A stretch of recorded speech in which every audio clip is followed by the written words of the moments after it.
It is meant for life. Stiram. Stiram in stability. And the second is Sukham. What is Sukha? Sukha is not Ananda, but Sukha is minimizing distress, minimizing pain, minimizing trauma. One cannot say, oh, because suffering is part of life, I will embrace minimizing pain. Now, these kind of concepts, sometimes we may hear some great personalities, they are practicing Veeravrata. It is not meant for us to emulate.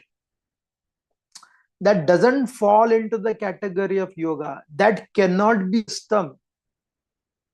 Right? Sometime you lose your route.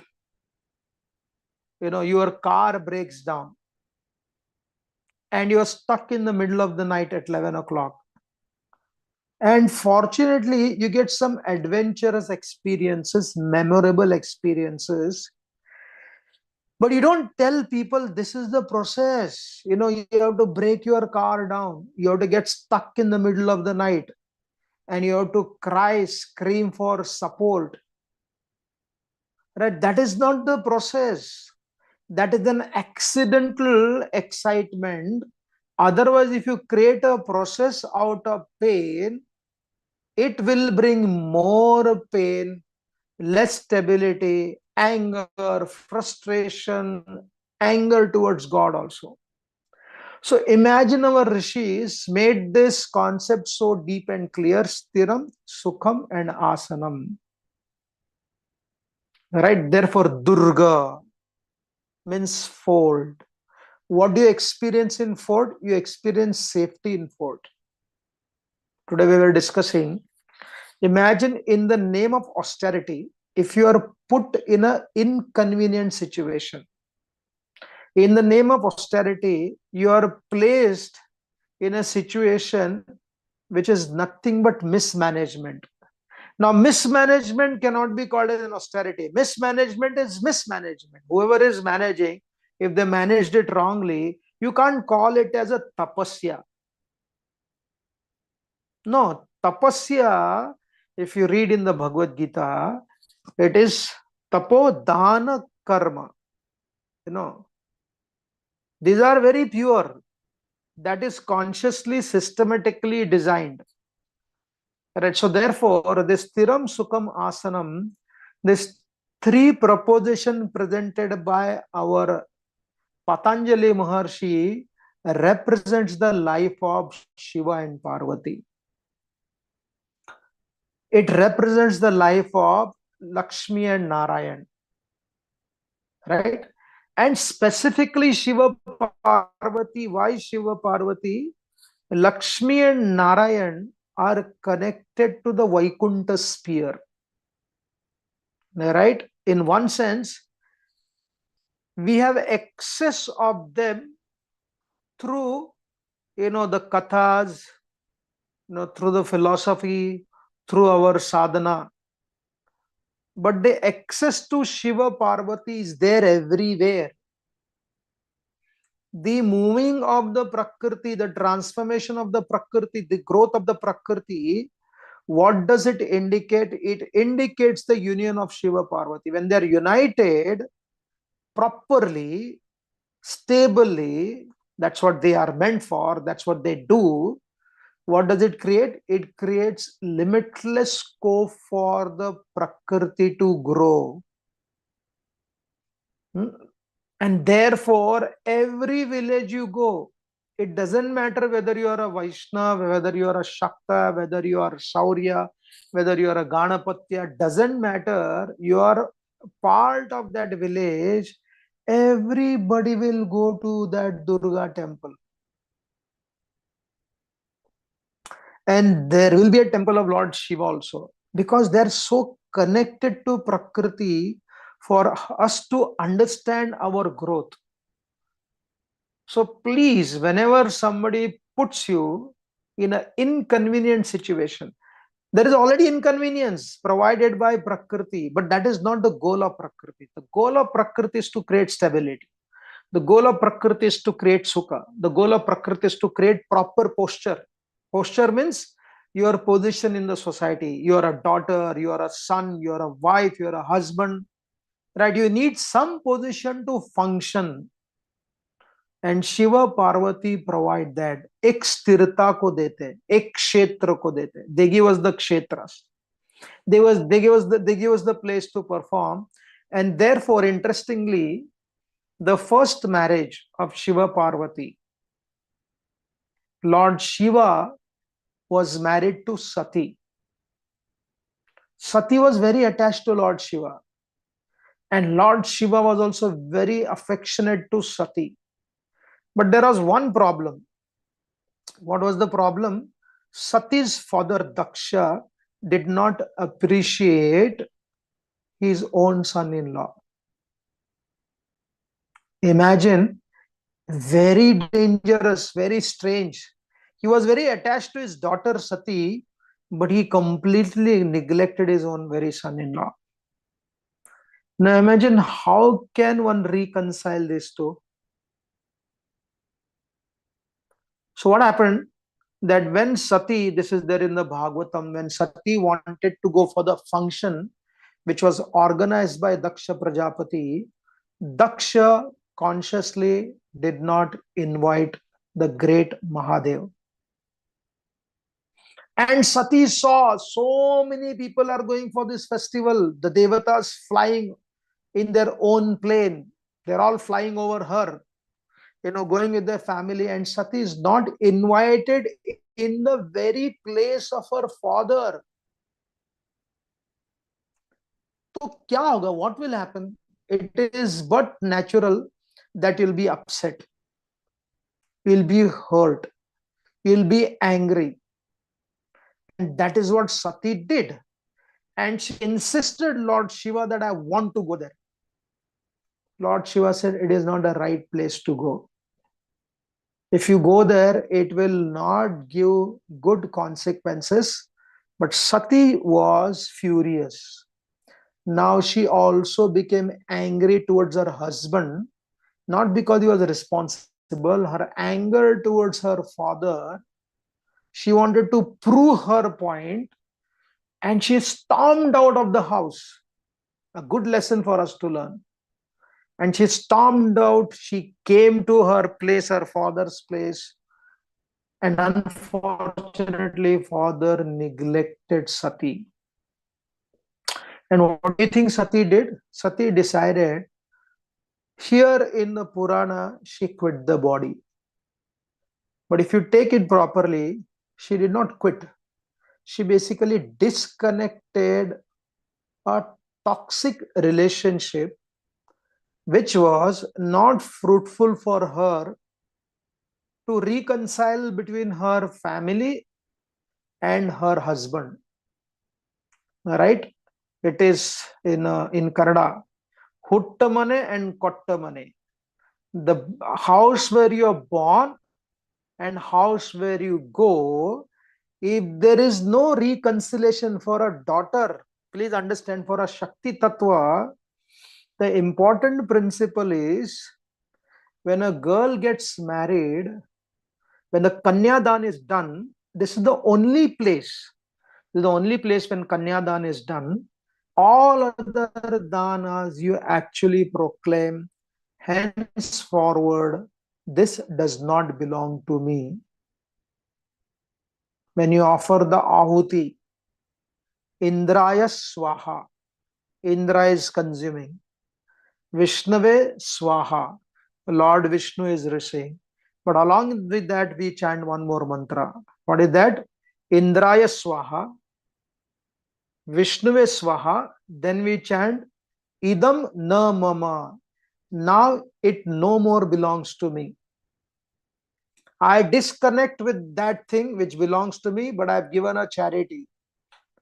But do you know, for a Kanyadan, this is the only dan the father and mother do not say idam na mama. The girl continues to remain their daughter. So her situation is now to develop her new relationship while maintaining her this relationship also.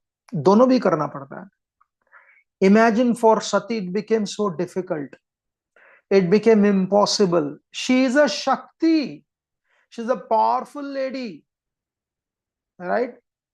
Very important principle for us to understand. Sometime immature spiritualist, they say misery is a tool for growth. Not necessarily. Saraswati Thakur explained that generally people who suffer, they become agnostic. Generally, right? When people are rigid about religion, that gives rise to resistance against the very thing where they are born. You know, sometimes people say, nobody quits in Islam. There are people, ex-Muslim community is a growing community.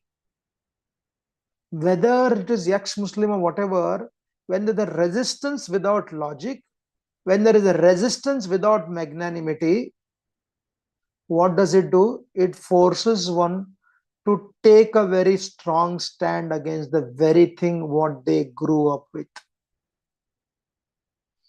And that is what Sati is representing. It was astiram, that relationship. It was asukam, that relationship. It was asanam. Stiram sukam asanam. She wanted to cut off that relationship. She did not commit suicide. Please understand. It is not atmahatya. She created a fire within her own self. And that fire was so powerful. Only if you are like Sati and you have the power to create a fire through the process of yoga siddhi, then you are allowed to quit. That was a tapa. She did that tapasa and she was separated not from Lord Shiva. She was not separated from Lord Shiva. Rather, she wanted much better, deeper relationship with Lord Shiva. She separated from her parents, especially her father. And what do you think she did? Mother Sati reappeared as a Parvati, the daughter of Himalaya, right? And she performed her tapasya to get Lord Shiva as her husband. And meanwhile, what happened? The Devatas also wanted Parvati to marry Lord Shiva. But Lord Shiva was in great meditation. He was in great tapasya. Because Tarkasur had a benediction. What was the benediction? Only through the son of Lord Shiva I should be killed. Imagine, different Rakshasas are so smart, they come up with different kinds of benedictions. Right? They come up with the different kinds of benediction because Tarkasur was quite confident that Lord Shiva, being a very devout husband, he will not remarry. Sati is gone. There is no way that Lord Shiva will become a father. ऐसे उसने सोचा, because he heard the story half about Mother Sati. She did not give up her relationship with her husband. Rather, she created a better situation for herself. And then she performed the tapasya. Then Indra sent Kamadev to distract Lord Shiva so that he should be shaken. When what happened to Kamadev? Kamadev was burned to ashes. Right, because Lord Shiva was doing tapasya. And eventually, when after all the tests of Mother Parvati, Lord Shiva agreed to marry Parvati.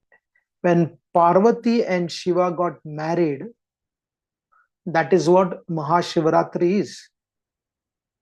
And what does that marriage indicate? That marriage indicates a stability of the highest order. It indicates Sukha of the highest order. And the position of Parvati and Lord Shiva is unchangeable as long as there is a creation. And for us, Srishti is eternal. Therefore, the role of Mother Parvati and Shiva is an eternal role, as long as, because Srishti appears and Srishti disappears. So Srishti is there, means Parvati is there. Srishti is there, means Purusha is there. And because both are there, therefore we have an existence. And because we have the existence, and what is the nature of this existence? If you study carefully, right, unfortunately, many times we focus on individual life and decide that to be the life of the society. A person dies, society does not die. A person dies, a civilization does not die. A person dies, but the city does not stop functioning. It does not matter how big one may be. When Indira Gandhi was killed, when Rajiv Gandhi was killed, the flag came down. The music was stopped in regards to the entertainment music, because that was the state declared. But you think all the people stopped entertainment? They got holiday. The national sports closed, but the sports did not close. The children continued to play. For them, the life did not change. Adults continue to interact and hang around with each other. Yes, it created some political turmoil, but even after creating the political turmoil, the life continued to function as it is, did not matter. So therefore, Shiva Parvati are not there as Shiva Parvati for one individual. They are there for the collective society. A village has to be protected. A community has to be protected. A civilization has to be protected. The Shakti and Shaktiman, because they're eternally existing, I may move out of this world.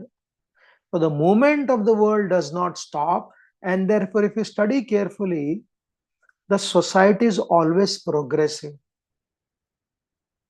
The society is always progressive. One may say, but it is Kali Yuga, everything is destructive, everything is bad. No, the society for that matter, 50 years ago, 30 years ago, people were pious, no doubt, but not very inquisitive in regards to spiritual prosperity, because it was surrounded by limitless poverty. And the poverty forced people to focus on raising their economical resources. Sthiram, they wanted to be sukhi, they wanted to have certain position. Right? Nowadays, if you see the temples, if you go to the holy places, if you go to different ashramas, as much as materialism has grown up, that much also people have become interested. We are not saying deeply intellectual, interested in understanding what is spirituality. Therefore, the society is completely progressive, right? Till the last part of Kali Yuga or the beginning of Satya Yuga, the conflict between the dharmic and adharmic was existing, right? From the beginning of the creation until the conclusion of the creation, Mother Durga, for some people, she becomes Mohini. And for some people, she becomes Daivi Prakriti. Right? So therefore, it becomes a very interesting principle. Are we interacting with Daivi Prakriti, or are we interacting with Mohini Prakriti? If you're interacting with the Mohini Prakriti, you are imprisoning yourself. If you're acting with the Daivi Prakriti, you're protecting yourself. You have two options. Either you protect yourself or you'll be caught. There is no third option existing, right? There is no neutral party in the creation. The neutral party is also a decision that I don't fight dharma. So therefore, Lord Shiva and Parvati, another very interesting principle is, it teaches a very profound lesson. Shiva Parvati, what do they teach? They teach us a profound lesson that what does Shiva represent? Lord Shiva represents complete detachment from the world, absolutely nothing for himself. Can Mother Parvati handle that? She handles very nicely. What does she represent? She represents limitless Shringar during Navaratri, right? In October, we will experience Navaratri. What do? That very wife of very wife of Lord Shiva, she will be decorated gorgeously for 9 days. There are festivals, there are dance, there are garba, there are dandiyas, there are pujas. Women decorate nicely, men decorate nicely. The festival is happening. But whom are we worshipping? We are worshipping Devi, Durga. But whose wife is she? She's the wife of Lord Shiva. And who's he? He's completely fakir. Right? He's like an avadhut, Adi Yogi. But they reconcile so beautifully, both of them. Lord Shiva full of Vairagya and Parvati is full of Shringar. Shringar और वैराग्य एक साथ में रहते हैं, not out of compulsion, not out of pain, not out of suffocation, but it is very seamless for the personality of Lord Shiva to interact with Mother Parvati without ever talking ill about Mother Parvati. And Mother Parvati does not talk ill about Lord Shiva's disposition. Right? So that combination of complete anasakti and full of Shringara is one of the beautiful concept of Dharma Shastras. Again, when we study Lord Shiva and Parvati's Vivaha, as I said, it gives so much of stability. It gives so much of sukha. It gives such a good position. What does Lord Shiva do?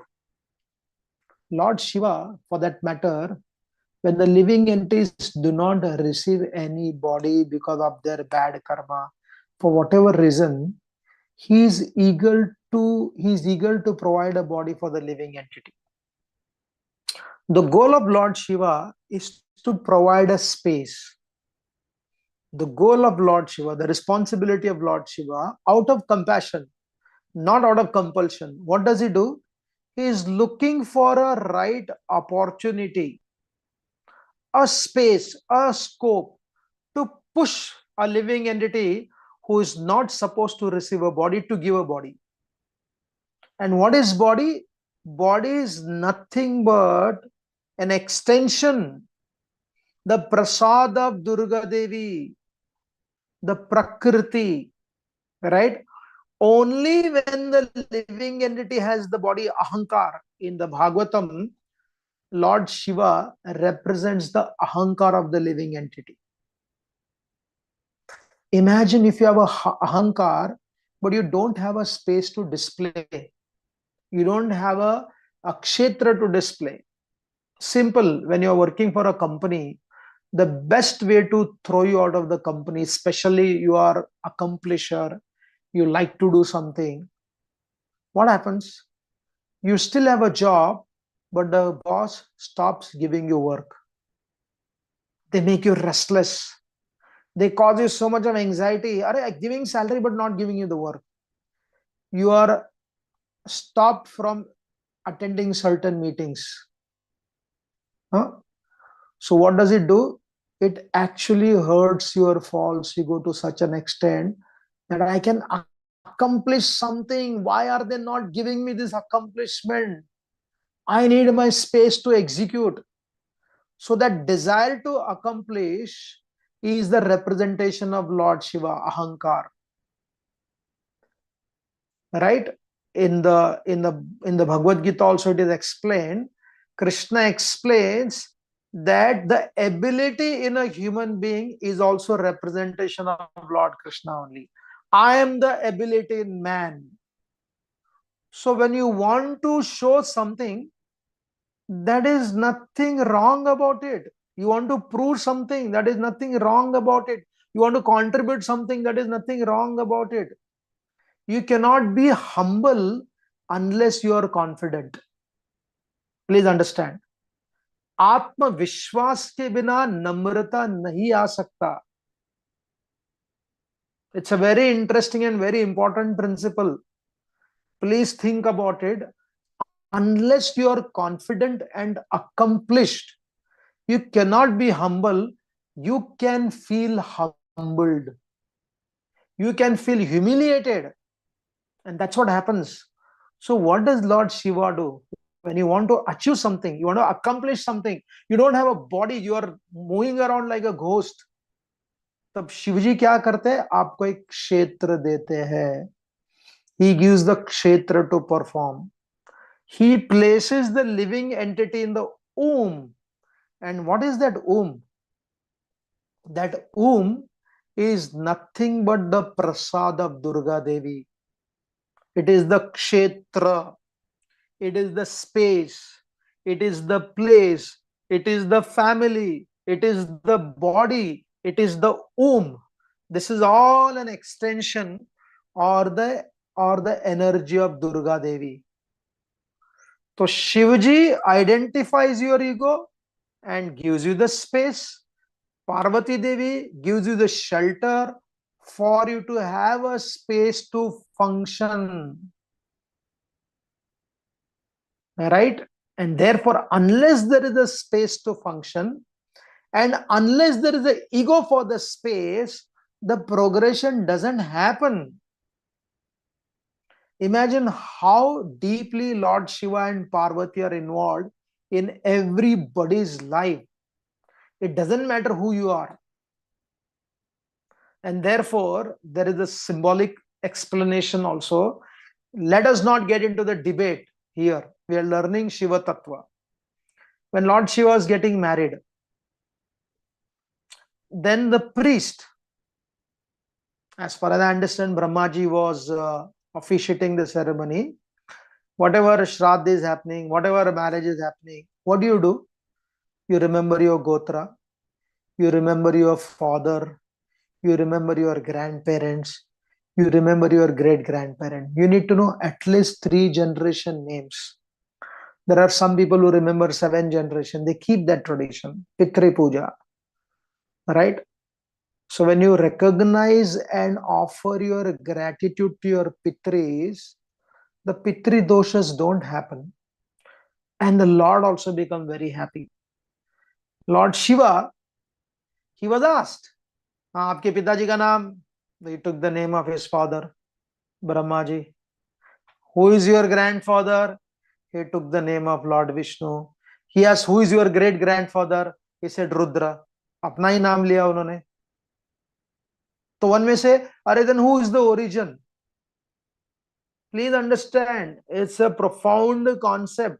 The Vedic concept is, these tattvas, especially Lord Shiva, Lord Brahma and Lord Vishnu, their tattva is extremely important for us to understand. Srishti, Sthiti and Pralaya. Which comes first? Pralaya comes first or Sthiti comes first? Or, Srishti comes first? They're circular, they're completely moving back and forth. Therefore, Lord Shiva, when he withdraws you from the creation, Rudra Shakti, but that very Rudra Shakti also is responsible for you to identify your Ahankara, and for the Ahankara to be activated, he gives you the Kshetra. Therefore, how does Bhagavad Gita begin? Dharma Kshetre, Kurukshetre, Samaveta Yuyutsava, Mamaka Pandavascheva, Kim Kurvata Sanjaya. So all battle began because Pandavas asked for 5 क्षेत्र. 5 क्षेत्र के लिए वो पूछ रहे थे. We want 5 क्षेत्र. And Duryodhan said, imagine he was not even a practical guy. He was a shrewd guy, but here we will see he was not a practical. He said, what to speak of 5 kshetra? I will not give you the space even to pierce the head of a needle. Kitni murkata thi, right? However good you are, if somebody is repeatedly cornering you, harassing you, taking away your space, taking away your kshetra, what does it do? It gives rise to the knowledge of Bhagavad Gita. Right? It helps you to have a clear idea. And therefore, when the war happens, war will happen. In the story of creation, in the modern history, they have a recorded history of 4,000 years. That's what they say. Out of that 4,000 years of history, only as far as I understand, I forgot the number, only 311 years are the peace time. And therefore, one philosopher said that Prakriti cannot handle material equilibrium. It cannot handle no conflict. It cannot handle no sangarsha. Stability is different. Right? Stability is different. Inconvenience is different. Sangarsh is different. One may say, but you said inconvenience is not required. No, inconvenience is different and sangarsh is different. So sangarsha is an inherent part of human existence since time and immemorial. Therefore, a material creation cannot remain in an equilibrium position. It becomes very fragile. It breaks down. Therefore, I met one very powerful army officer, defense services, who fought the Kargil war also. And somebody asked him, sir, aapko dar nahi lagta kya? You don't get fear? He said, what kind of question are you asking? He said, since the beginning of the creation, the concept of fear is there. Then how is that you are courageous? He said, we cultivate courage. We condition ourselves to courage. We have a process for becoming courageous. And therefore, Lord Shiva and Parvati, what do? They taught the courage to Arjuna. Arjuna, to eliminate some of the biggest warriors, he prayed to Durga Devi and he prayed to Lord Shiva. Right? And Krishna took Arjuna to Lord Shiva. Rudra Shakti ke bina, without the power of Rudra Shakti, who is very peaceful, who sits for meditation for hours together, years together, but that very peaceful Rudra has a limitless, controlled, destructive power. Therefore, when a warrior chants Har Har Mahadev, right, that Har Har Mahadev, what does it do? It gives power of Rudra to have a controlled destruction, so that again there is a Srishti, again there is a Prakatikaran of material nature, and again there is a space for everybody to contribute. Therefore, Lord Shiva and Parvati, even though apparently they have such a contradictory behavior from an external perspective, they are integrated to such an extent. They are integrated to such an extent. Saundarya and Vairagya are integrated. Peace and destruction is integrated. Masculinity and feminine nature is integrated. Ahankar and Sthirata are integrated. And therefore, Lord Shiva and Parvati represent a natural conflicts, not a right word conflict, a natural different diversity harmonized. And that is what the Shiva Parvati's marriage represent. And that is what people seek blessing for. That however we are different, men and women are not the same. It is a stupidity in regards to proving who is superior. Men and women are different from each other. And that difference is very much required with the right understanding so that the creation continues to operate in a very integrated way. Therefore, in the month of Shravan, what people do, they go to Lord Shiva's temple and they offer a special puja for him. And what does Lord Shiva do? He gives you stability. Parvati Devi gives us stability. When there is a stiram, sukham, and asanam, then the process of yoga, bhakti yoga, jnana yoga, ashtanga yoga, it becomes very profound, easy to practice.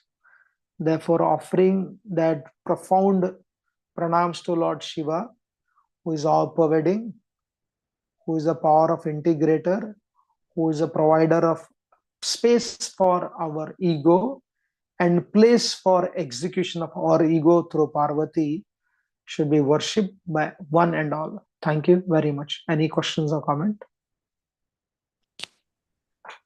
Thank you very much, Prabhuji, for this very enlightening talk. We actually talk about inclusiveness and diversity in the modern world, but we can learn so much from the Vedic literature about how we can be so inclusive with the diversity all around us. Thank you very much. So if you have any questions, please raise your hand and we'll invite you in the conversation, or you can put your question in the chat box. Yeah, so we have a question by Krishnaraj Prabhu. Can you please unmute yourself and ask your question? Hare Krishna, Prabhuji, Dandava Pranam. Thank you for that class, Prabhuji. So you mentioned, and instinctively it seems true, that stiram sukham asanam, that there is a value to being properly situated, and that suffering can make one agnostic. Yet a quote which we're often exposed to, and I think Srila Prabhupada has quite an elaborate purport on this in the 5th canto, is that when everything is taken away and when that sense of helplessness and frustration comes in, deep surrender is also invoked. So how do we reconcile these two positions, Prabhu? Could you give some commentary? So therefore, when you study the scripture have to be studied not from the text alone. They have to be studied from the entire context itself. I quoted one verse, you quoted one verse. We can fight out, but Saraswati Thakur said those who are suffering and therefore, they become agnostic. And you say, but Prabhupada said this, right? So we can isolatedly quote everything.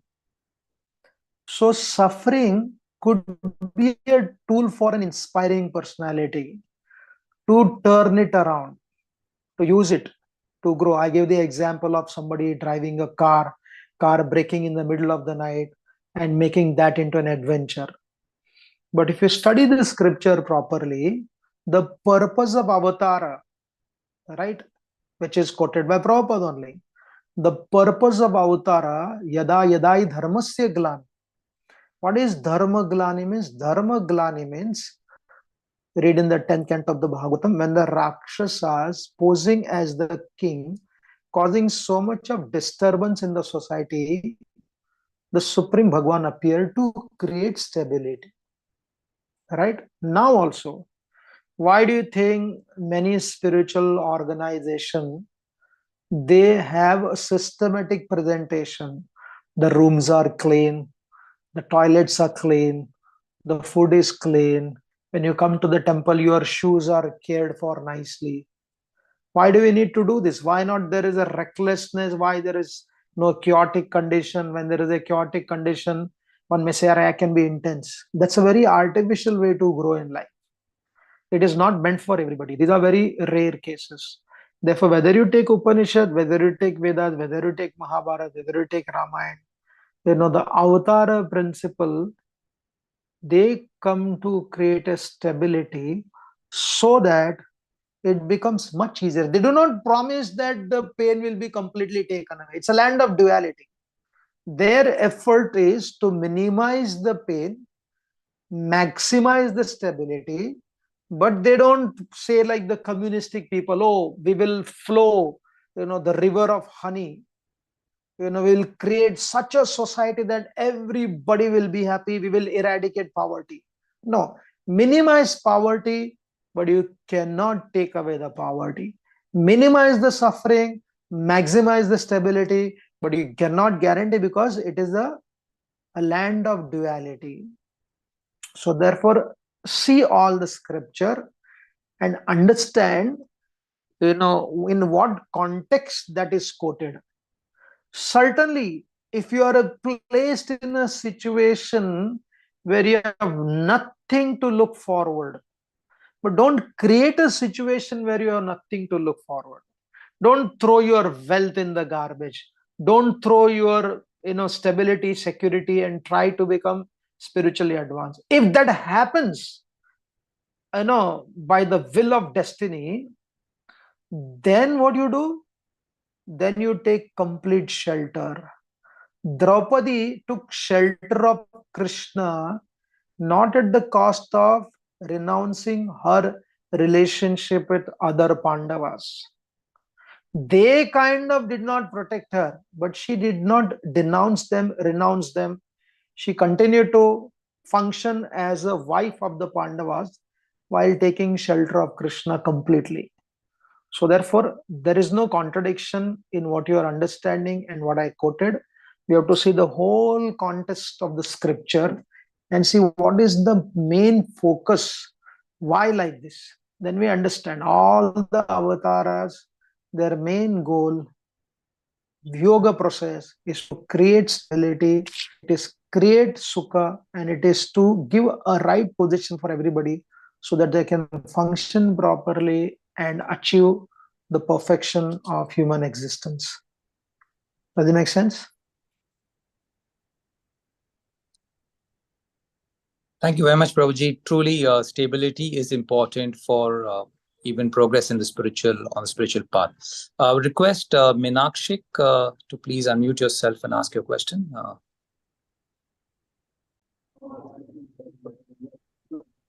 Meenakshik? Yes. Yes. Can't hear you. Hare Krishna, Prabhuji. Am I audible now? Yeah. Yeah. Okay. So, Prabhuji, as you mentioned that Shiv Parvati, the presence of Shiv Parvati, it is in everyone. So, how do we acknowledge that, or how do we properly feel that? Yeah, just we feel it properly by connecting to our roots, connecting to the right knowledge also, and then doing our, if you, again, like those who are connected to their tradition, their family tradition, whether you are a Vaishnava or whatever you are, it doesn't matter. When you connected to the roots, when you go, like recently I was in my village, so they took me to the village deity, who is none other than Parvati only, Durga Devi only, right? Or if you go, like there is a Mumbai, those who live in Mumbai, there is Mumba Devi, right? The Mumbai name came because of Mumba Devi. So every town and village has some connection to some local Devi. And even the thought itself, you may not have to do big ceremonies. Even the thought, even the acknowledgement in your own heart can help you to connect yourself with the grace of Shiva Parvati. Yeah, next question. Thank you very much, Prabhuji. Can I request Rishabh ji to please unmute yourself and ask your question? Hare Krishna, Prabhu. Hare Krishna. Yes.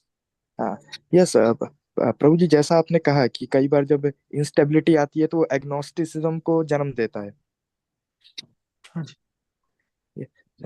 तो प्रभु जी, मेरा प्रश्न वही था, मतलब मैं एक history का student हूँ, तो मैंने कई बार देखा हिस्ट्री में कि धार्मिक लोगों के द्वारा की हुई गलतियों के कारण ही लोग एग्नोस्टिक हुए, लेकिन अब उनकी हाँ शिक्षाएं जी।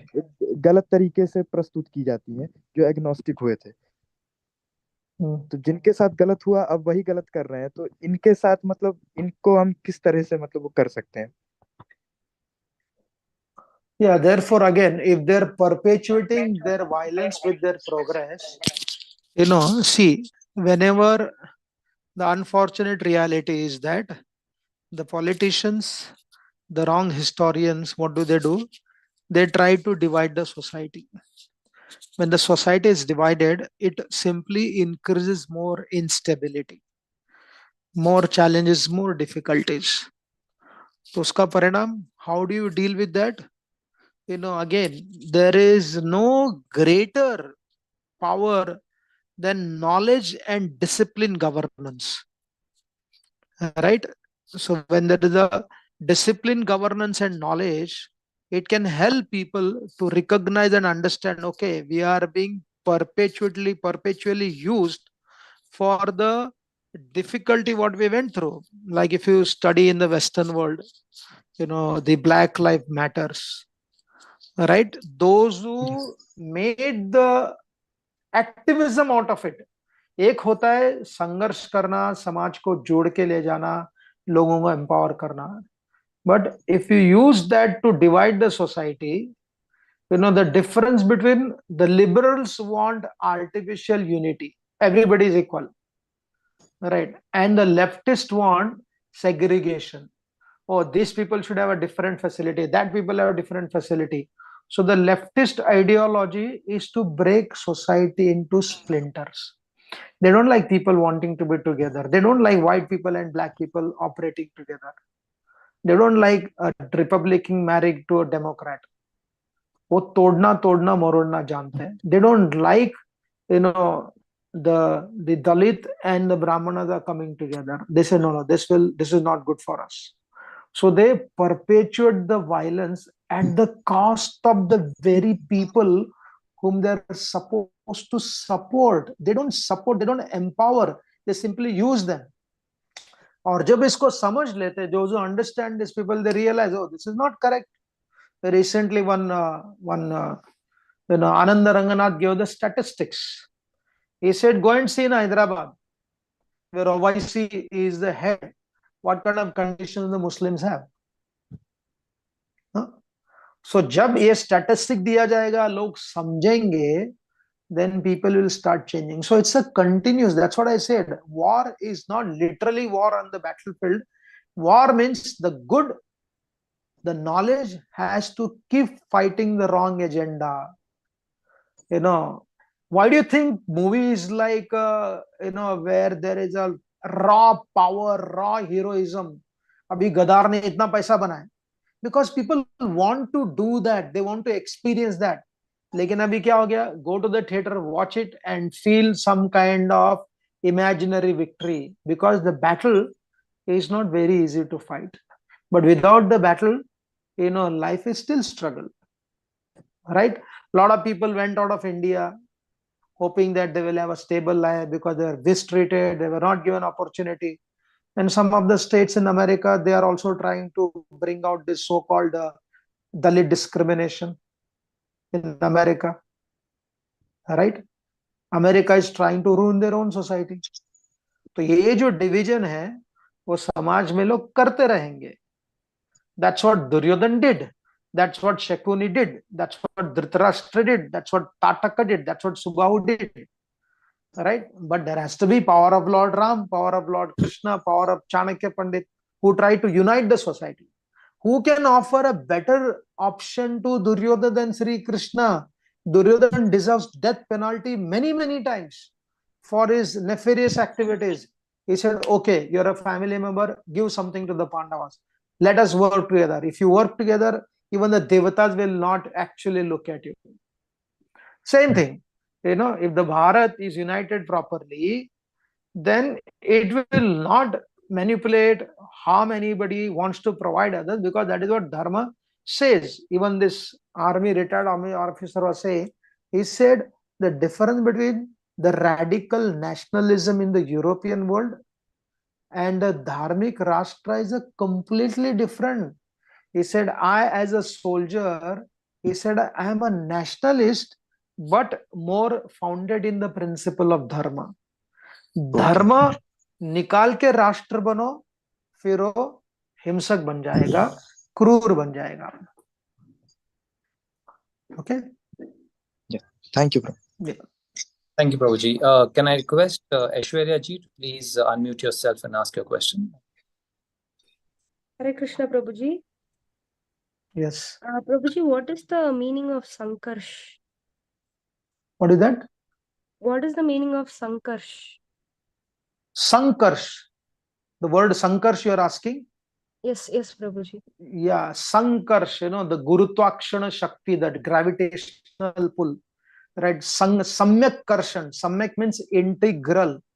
The power of Balramji, power of Adi Shesh. What do? They have the power to pull you in an integrated way. Like we were discussing Gita today with some students, that in the Bhagavad Gita, Krishna tells Arjuna in the 3rd chapter, Eme matamidam nityam anutishtanti manava, shraddhavanto anusuyanto. He said, Arjuna, those who follow their duties with faith, accepting my opinion, without envy, they'll be freed from the fruitive activity. Now, very interesting. To be attracted to Krishna is one thing, but to be attracted to Krishna's teaching is another thing. And what kind of teaching? A teaching which is integrated. It is not because he is saying only which is very logical.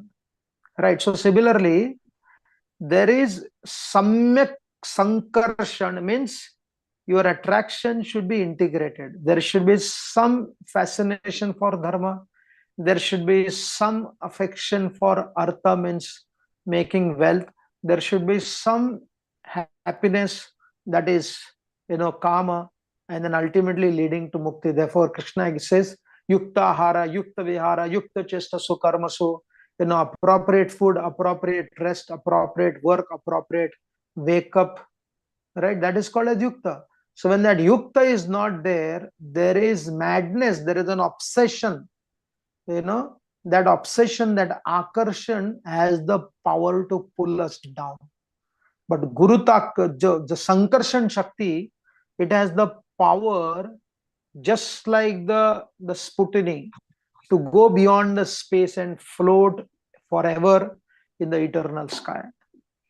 So therefore, Sankarshan means integrated attraction for everything what is desirable and which is yogic. Yeah, last question we'll take. Thank you, Prabhuji. Akshay Prabhuji, can you please unmute yourself and ask your question?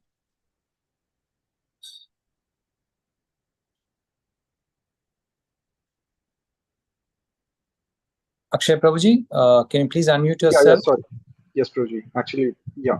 Hare Krishna, Prabhuji, then Death Pranam. Thank you for such an insightful session, Prabhuji. So, just one question which from the past time which you have mentioned, I wanted to ask is that when asked about the great grandfather, Lord Shiva ended up responding with Rudra as his great grandfather. As you have mentioned, it's in a circle of maintenance, creation, and destruction. So, which is our starting point is the perspective we are taking. So, how, Prabhuji, we distinguish between a Rudra Tattva and Krishna Tattva when it comes to creation of this material, or for that matter, spiritual world as well? Like, it's there eternally, but in that eternity also, how this distinction between the Rudra Tattva and Krishna Tattva happens? So the distinction does not happen in the eternal reality. It happens on the relative reality. There is, this is a very complex subject matter. As a Vaishnava, those who are practicing Vaishnavism, when you study carefully, again, forget about any concept only. Are you created after God was created? No. A living entity is eternally existing along with the Lord Vishnu, Lord Narayan. Prabhupada gives the example, spark and the fire, the sun and the sun rays. When do the sun rays come and when does the sun come? When does the Shakti and Shaktiman come? They're simultaneously existing. Even the living entity is as eternal as the Supreme Personality of Godhead. Right? So the concept of God created us is only for us to use this language for the sake of it, so that we have some beginning. But a living entity, forget, as I said, a living entity is as eternal as the Supreme Lord. The freedom is not given to us. It is our inherent character. It's an inherent character. Similarly, Lord Shiva, because Srishti is eternal, his role, there could be changing. There are, different description in the Vedas also. Different Shivas are also there. But the point of Shiva Tattva we are discussing here. The Shiva Tattva is eternally performing the duty of samhar, so that there is a new manifestation, prakat and aprakat. Lord Shiva does aprakat of the Srishti, Lord Brahmaji does the prakat of the Srishti, and Lord Vishnu plays the role of maintaining the prakat of the Srishti. Right? So therefore, this guna avatars, basically, they're eternally existing, just like you are existing eternally with the Supreme Brahman. Just like we say, the name of God are inexhaustible. It is not mundane. So when the Vishnu Sahasranam says, one name of Lord Ram is equivalent to 1,000 name of Vishnu, and 3 names of Lord Ram is equivalent to 1 name of Lord Krishna. It is not a mundane thing, because Lord Vishnu's name is also inexhaustible. It is infinite. Right? So sometimes, to emphasize on the aspect of rasa tattva of Krishna, these explanations are given. They should not be seen from a material point of view. If you see them from a material point of view, then whether Krishna's name is higher than Ram's name and Vishnu's name is inferior to Ram's name, we miss the point altogether, because all the 3 names are infinite.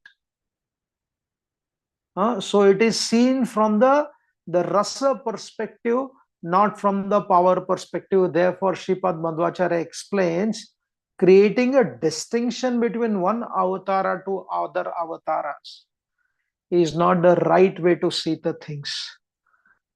So therefore, the foundational philosophy you have to understand in the beginning, and then slowly the distinction starts happening, not on the foundational principle. It happens on the taste principle. It happens on the rasa principle. It happens on the principle of distinction in regards to their contribution. Otherwise, from the foundation principle, it does not happen like that. It's a vast discussion. I hope to do sometime the relationship of the Devatas, Lord Vishnu and Lord Shiva, in much greater details, using the Upanishad and the Vedic thoughts also.